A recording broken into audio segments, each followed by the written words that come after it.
Hello दोस्तों, आप सबका स्वागत है अपने चैनल ड्यूअर में। और दोस्तों आज का हमारा टॉपिक है कि कितना ड्यूरेशन हमें चाहिए जीपैट क्वालिफाई करने के लिए। तो दोस्तों इसका बहुत सरल सा आंसर है कि दोस्तों आपको अगर ऐसे देखा जाए तो 2 से 3 महीने चाहिए।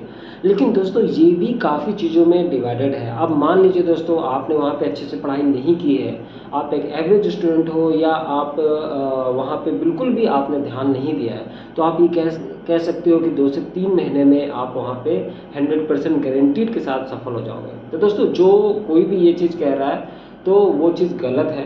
क्योंकि देखिए, मैं ये चीज़ मानता हूँ कि आपको 2 से 3 महीने चाहिए, ये सही है। लेकिन वो आपके बैकग्राउंड पे डिपेंड करता है कि आपने कितना समय दिया है। अब मैं ये नहीं कहता हूँ कि आपको क्लास का टॉपर होना चाहिए। ज़रूरी नहीं कि आप टॉपर हो तभी जीपैट क्वालिफाई करोगे, लेकिन आपको ये समझने की ज़रूरत है कि आपने कैसे पढ़ाई की है। आपके नंबर से कुछ लेना देना नहीं है। कोई मतलब नहीं है कि आप वहाँ टॉपर थे कि नहीं है। बस इस चीज़ से मतलब है दोस्तों कि आपने जो कुछ पढ़ाई की, वो आप भले ही वहाँ 60% पाते रहो, वो आपने कैसे की। कहने का मतलब आपने वहाँ पे रटिफिकेशन किया या फिर आपने थोड़ा सा ध्यान दिया।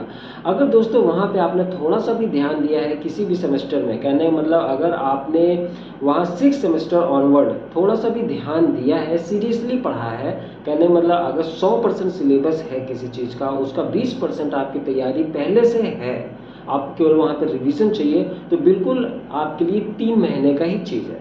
यहाँ पे 3 महीने में ही आप सिलेक्शन ले सकते हो। इसके लिए ज़रूरी नहीं है कि आप 1 साल या 2 साल पहले से कोचिंग वगैरह करने लगिए या भेड़ चाल चलिए, जैसे कि आजकल काफ़ी चल रहा है। क्योंकि कोचिंग को वहाँ पैसा कमाना है, कोचिंग तो बिल्कुल आपको कहेगी कि आप वहाँ फाउंडेशन कोर्स कर लो, प्री फाउंडेशन कोर्स कर लो। तो दोस्तों ये सब करने की ज़रूरत तो बिल्कुल नहीं है। तो मेरा यही कहना है कि अगर थोड़े भी आप सीरियस रहे हो तब आपको 3 महीना चाहिए।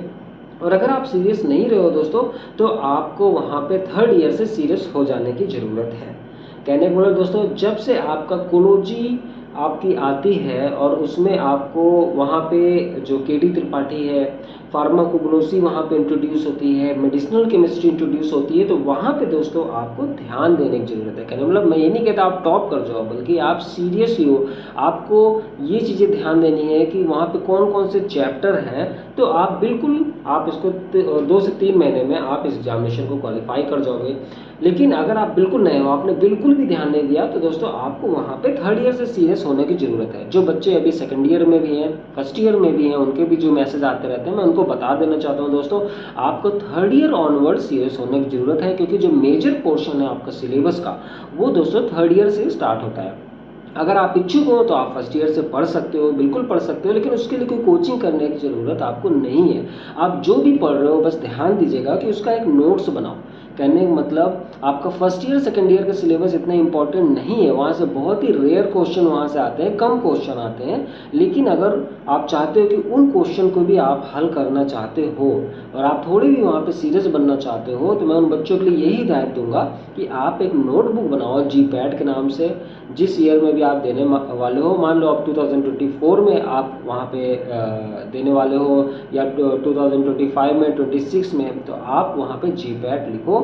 अपने आप को वहाँ पे आप सुनिश्चित करो कि आप एग्ज़ाम दोगे और पहले अटेम्प्ट में क्वालिफाई करोगे। इसके लिए दोस्तों आपको करना क्या है, नोटबुक में इम्पॉर्टेंट चीज़ों को आपको खुद से लिखना है।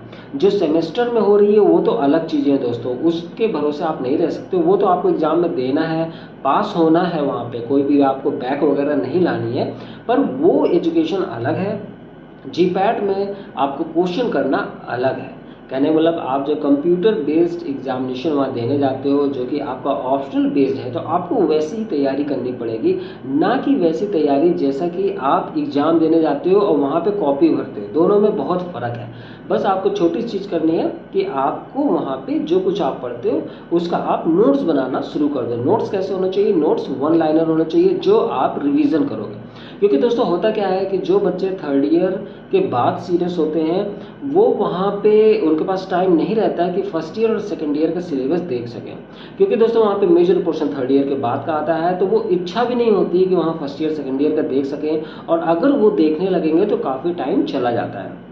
तो मैं भी उन्हें यही हिदायत देता हूँ कि आप थर्ड ईयर ऑनवर्ड पढ़ाई करो। लेकिन आप फर्स्ट ईयर में हो, सेकंड ईयर में हो, आप पढ़ना चाहते हो तो वेल एंड गुड दोस्तों, अभी से आप नोट्स बनाना शुरू कर दो और बिल्कुल आप वहाँ पर रैंकर के पोजीशन में होगे। कहने मतलब जब आप एग्ज़ाम दोगे तो दोस्तों केवल क्वालिफिकेशन ही नहीं बल्कि आपको वहाँ पे रैंक लानी है ताकि आपको अच्छा वहाँ पे कॉलेज मिल जाए, ठीक है। और फर्स्ट अटेम्प्ट तो कहीं जा ही नहीं रहा क्योंकि आप पहले से सीरियस हो।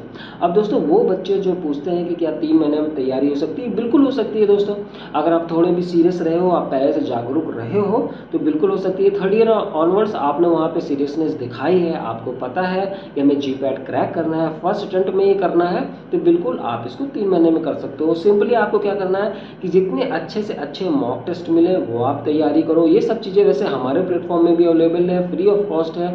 रैंकर सीरीज आप डालोगे, रैंकर सीरीज नंबर 1, 2, 3, तो सब आपके सामने लिंक आ जाएगा। अगर फिर भी आपको नहीं मिल रहा, मानो आपको नहीं मिलता है सर्च करने में, तो दोस्तों आप सिंपली मुझे व्हाट्सएप कर दो। व्हाट्सएप नंबर मेरा सबको आपको पता ही है, आप सिंपली टेस्ट कर दो, मैं उसका लिंक प्रोवाइड कर दूंगा। और हर वीडियो के नीचे लिंक डाला हुआ है बाकी सारे लिंक का, तो आपको डिस्क्रिप्शन में जाना है और सारी वीडियो आपको एक के बाद एक मिल जाएगी। और कम से कम 5 से 6 हज़ार MCQs की तैयारी यहाँ हो जाएगी। तो आप समझ सकते हो कि 5 से 6 हज़ार MCQs आप कर रहे हो दोस्तों, तो आपको क्वालिफाई तो होना ही होना है, साथ में आपकी रैंक भी अच्छी आने वाली है। तो सिंपली आपको थर्ड ईयर ऑनवर्ड्स आपको सीरियस होना है। आप नहीं हुए दोस्तों तो आपको वहाँ पे शॉर्टकट चीज़ें लानी है, कहने मतलब आपको स्मार्ट वे में तैयारी करनी है। अब मानो आपके पास समय नहीं है कि आप ऑर्गेनिक केमिस्ट्री वहाँ पे पढ़ सको, बल्कि आप वहाँ क्या करोगे कि जो बाकी चीज़ें हैं जैसे आपकी कोकाटे है, आपकी केडी त्रिपाठी है, आपकी एनसेल बुक है, इन सब में आप ज़्यादा वहाँ पे समय दोगे। तो ये सारा खेल दोस्तों है आपका सिस्टमेटिक और आपका स्मार्ट वे। जो कोई भी सिस्टमेटिक और स्मार्ट वे में तैयारी करेगा दोस्तों, उसका सिलेक्शन हो जाना है। आप कोचिंग करते हो नहीं करते उससे कोई फ़र्क नहीं पड़ने वाला दोस्तों।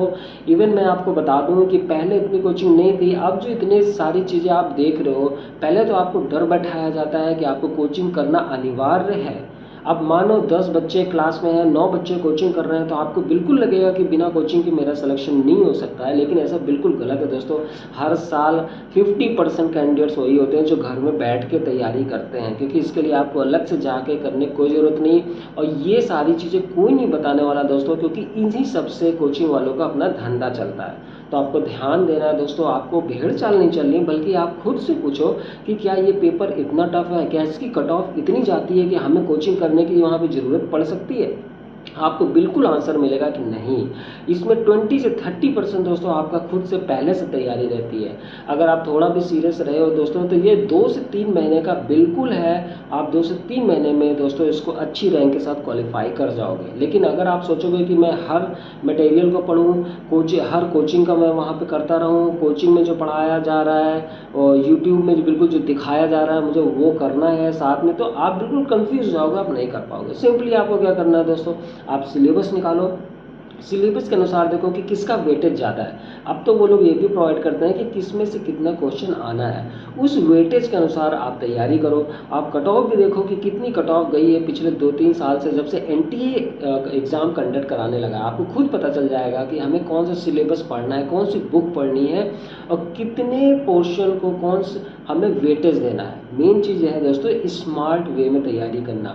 अगर आप जिसमें से 40% आता है उसको आप वहाँ अपना 80% टाइम देते हो तो बिल्कुल दोस्तों वहाँ पे आप लॉस में हो। लेकिन अगर जिसमें से 60% आता है आप वहाँ पे 80% उसको टाइम दे रहे हो तो बिल्कुल आप क्वालिफाई भी होगे, साथ ही साथ आपकी रैंक भी अच्छी आएगी। तो दोस्तों ये चीज़ें मैंने काफ़ी एग्ज़ाम में अप्लाई की है और आप जानते हो कि काफ़ी डिफरेंट डाइवर्स एग्जामिनेशन मैंने क्वालिफाई कर रखे हैं, तो मैं वही एक्सपीरियंस आपसे भी शेयर कर रहा हूँ। आप खुद से पूछना दोस्तों कि जो मैं आपको बता रहा हूँ क्या वो कहीं से गलत है। बहुत आसान है। लेकिन आजकल क्या है दोस्तों, जिससे पहले मेडिकल वगैरह की कोचिंग चलती थी, आपका JEE की कोचिंग चलती थी, इंजीनियरिंग की कोचिंग चलती थी, तो कोचिंग ने क्या स्टार्ट किया, प्री फाउंडेशन कोर्स स्टार्ट कर दिया, फाउंडेशन कोर्स स्टार्ट कर दिया। पैसे लग रहे हैं, पेरेंट्स के पैसे लग रहे हैं। अब बच्चा क्या है, बच्चा भी डरा रहता है, बच्चा सोचता है बिना कोचिंग के मेरा हो नहीं सकता। लेकिन दोस्तों ऐसा कुछ भी नहीं है। आप कट ऑफ उठा के देखो, आप खुद रियलाइज़ करोगे कि ये कोचिंग वाले केवल आपको मूर्ख बनाते हैं, क्योंकि उनका जो धंधा है वो उसी से चल रहा है। अजीब अजीब सी बुक्स निकाल देंगे और उस पे एमसीक्यूज़ वगैरह रखेंगे, वो एमसीक्यूज़ कहीं और से नहीं है, बल्कि वो एमसीक्यूज़ तो आपकी बुक से ही है, क्योंकि जो रेफरेंस बुक से ही तो आना है। ये आपको भी पता है कि रेफरेंस बुक से क्वेश्चन बनाए जाते हैं। तो अगर कोचिंग वाला कहीं से रेफरेंस बुक से वही कॉपी पेस्ट कर रहा है, तो आप ये खुद से पढ़ सकते हो। अगर आपको पैसे देने का इतने शौक है तो बिल्कुल आप दे सकते हो दोस्तों। 20 से 30 हज़ार, 40 हज़ार, 50 हज़ार रुपये भी आजकल फीस लग रही है। आप बिल्कुल शौक से दीजिए, लेकिन आपको समझने की ज़रूरत है दोस्तों, आप कब तक ऐसे दोगे। आप अगर जीपैट के लिए आज अगर इतनी फीस दे रहे हो वहाँ पे, तो आपको समझना पड़ेगा जीपैट केवल कर लेने से बहुत कुछ नहीं होगा। आगे भी हो सकता है कि किसी चीज़ के लिए आपको आगे कुछ करना हो, आपका मन बदले, या आपको आगे पीएचडी करनी हो, उस तो क्या आप फिर फीस दोगे। तो इसलिए दोस्तों आपको रिलायबल है, आप पोस्ट ग्रेजुएशन करने जा रहे हो, आपको सेल्फ स्टडी पता होनी चाहिए, आपके ऊपर अपने ऊपर कॉन्फिडेंस होना चाहिए दोस्तों, कि हम ये एग्जामिनेशन, और अगर कोई भी लाइफ में आगे कोई ऐसा एग्जामिनेशन आएगा तो मैं उसको खुद अपने दम पे क्वालिफाई कर सकता हूँ। जिस दिन आप दोस्तों ये स्टैंड लेना सीख जाओगे दोस्तों, लाइफ में कोई भी एग्ज़ाम आपके लिए कठिन नहीं रह जाएगा। कब तक आप इन कोचिंग वालों के पीछे लगे रहोगे, मूर्ख बनते रहोगे। ये बड़े बड़े सपने दिखाते हैं दोस्तों, ये कोचिंग इंस्टीट्यूट आपको उन कैंडिडेट्स का इंटरव्यू दिखाती है, लेकिन मैं कहता हूं दोस्तों 2 से 3 साल के बाद आप उन कैंडिडेट्स का इंटरव्यू क्यों नहीं दिखाते हो। आप उन कैंडिडेट्स से पूछिए कि अभी वो कहाँ हैं और वो कितनी सैलरी वहाँ पे उठा रहे हैं। तो ये सब चीज़ें समझने की बातें हैं। आप अगर वहाँ पे अगर मैं ही एज ए यूट्यूबर आपको एग्जाम्पल देता हूँ दोस्तों, कि मैं यहाँ पे लाख रुपए का सेटअप कर लूँ, और वहाँ पे मेरी कोई, मैं एक अपनी तरफ से आपको एग्जाम्पल दे रहा हूँ, वैसे मुझे इस सब चीज़ से कुछ लेना देना नहीं है। मान लो कोई यूट्यूबर है, वो सेटअप कर लेता है लाख रुपए का, और वहाँ उसकी इनकम 20,000 भी नहीं हो रही आगे चल के, तो उस सेटअप का क्या फ़ायदा। बल्कि एक यूट्यूबर है मानो, वो वहाँ पे कोई इन्वेस्टमेंट नहीं करता, सिंपली अपना मोबाइल लगाता है और वहाँ पे वो आपको बताता है चीज़ें, और उससे वो अर्न करता है, मानो 10,000 भी अर्न करता है, तो वो उसका प्रॉफिट होगा। तो ये चीज़ समझने की ज़रूरत है दोस्तों, कि आपको इन कोचिंग में बिल्कुल अंधे होके नहीं जाना, बल्कि खुद समझना है कि कोचिंग हमारे लिए कब बेनिफिशियल है। मानो मैं ये कहता हूँ कि आप थ्योरेटिकल आप पढ़ते हो, आपको लगता है कि नहीं मुझे टेस्ट सीरीज़ देनी चाहिए, तो आप बिल्कुल टेस्ट सीरीज़ दो। मैं टेस्ट सीरीज़ देने को मना नहीं करता हूँ, आप बिल्कुल टेस्ट सीरीज़ दो, उससे आपकी रैंक पता चलेगी। लेकिन ये सारी चीज़ें अब प्लेटफॉर्म में अवेलेबल है, अभी से इन सब चीज़ों के लिए आपको पैसे देने की ज़रूरत नहीं है, क्योंकि जितना ज़्यादा पैसे देते जाओगे दोस्तों, उसमें उतना ज़्यादा आपको खुद ये लगेगा कि मैंने इतने पैसे खर्च किए और उसका आउटपुट नहीं निकला। इसलिए दोस्तों आप ये सेल्फ स्टडी खुद कर सकते हो, 2 से 3 महीने में एग्जामिनेशन को निकाल सकते हो। और अगर आप फर्स्ट ईयर सेकेंड ईयर में हो दोस्तों, तो अभी से नोट्स बनाने की आदत डाली है। और सीरियस कब होना है, सीरियस आपको थर्ड ईयर ऑनवर्ड्स हो जाना है, क्योंकि वहाँ का थर्ड ईयर ऑनवर्ड्स आपका जो सिलेबस है वो मेजर पोर्शन आपका कवर करता है जीपैट में, और यही पोर्शन आपके नाइपर में भी आता है। नाइपर में सिंपली एक चीज़ और ऐड हो जाती है कि केमिस्ट्री का पोर्शन आपका मेजर बन जाता है। तो आपको समझ में आ गया होगा दोस्तों कि हमें कितना टाइम देना है, आपको अपना लेवल खुद पता है कि आपकी कितनी तैयारी है, उसके अकॉर्डिंग ही आप वहाँ पे अपना टाइम दे सकते हो। 2 से 3 महीने, साल भर, या फिर 2 साल, ठीक है। अगर आपके मन में भी कोई क्वेरी है तो बिल्कुल मुझे व्हाट्सएप करिए दोस्तों, मैं बिल्कुल उसका रिप्लाई दूंगा। कोशिश पूरी रहती है दोस्तों उसको रिप्लाई देने के लिए। मान लो अगर रिप्लाई नहीं आता तो फिर से आप टेस्ट कर सकते हो दोस्तों। मुझे कॉल मत करना, क्योंकि मैं कॉल रिसीव नहीं कर सकता, बहुत कॉल आते हैं। आप सिंपली टेस्ट कर दो दोस्तों, दोबारा मुझे कर दो वहाँ पे, मैं बिल्कुल आपको उसका रिप्लाई दूंगा। अगर कोई वीडियो भी चाहिए, आपके अंदर कोई क्वेरी आप जो समझते हो कि ये बिल्कुल मूर्खों वाली क्वेरी है, तो दोस्तों फिर भी आप पूछिए, क्योंकि आप वहाँ पे मूर्ख नहीं है, बल्कि वो बच्चा मूर्ख है जो वहाँ पे अपना क्वेश्चन पूछ ही नहीं रहा और पूरी लाइफ उसी क्वेश्चन के साथ आगे बढ़ रहा है। तो चलिए दोस्तों, नेक्स्ट वीडियो तक के लिए thank you, take care, bye bye.